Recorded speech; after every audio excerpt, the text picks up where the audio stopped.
এদিকে জামায়াতে ইসলামের নায়েবের আমির আব্দুল্লাহ মোহাম্মদ তাহের বলেছেন, ফেব্রুয়ারিতে নির্বাচন নিয়ে আমরা একমত, তবে তার আগে জুলাই সনদকে আইনি ভিত্তি দিয়ে সেই ভিত্তিতেই নির্বাচন করতে হবে।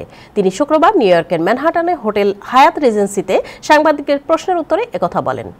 জাতিসংঘের প্রধান উপদেষ্টা ডক্টর ইউনূসের ভাষণকে সময় উপযোগী মন্তব্য করে জামায়াত নেতা বলেন, এবারই প্রথম কোনো রাষ্ট্রপ্রধান হিসেবে ডক্টর ইউনূস জাতিসংঘের অধিবেশনে সফর সঙ্গী হিসেবে রাজনৈতিক দলের নেতৃবৃন্দকে নিয়ে এসেছেন।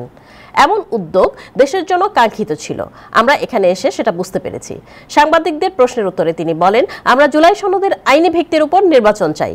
নির্বাচনে নিম্ন ও উচ্চ কক্ষে পিআর পদ্ধতি নিশ্চিতে ৩১টি দলের মধ্যে ২৫টি দলই একমত বলে উল্লেখ করেন তিনি।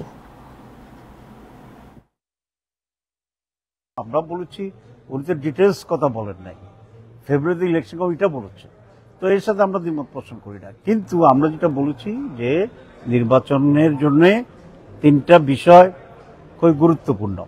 একটা হচ্ছে জুলাই চার্টারকে আইনি ভিত্তি দিয়ে তার ভিত্তিতে এটা করতে হবে। আপনারা জানেন যে ঐকমত্য কমিশনে ৩১টা দল আমরা ছিলাম, এর ভিতরে ২৫টা দল পিআর এর পক্ষে, কিন্তু একটা কোয়ালিটিটিভ ডিফারেন্স ছিল। অনেকে আপার হাউসে পিআর এর পক্ষে, আর অনেকে আপার এবং লোয়ার হাউস দুটাতে পিআর এর পক্ষে, কিন্তু পিআর চায় ৩১-২৫।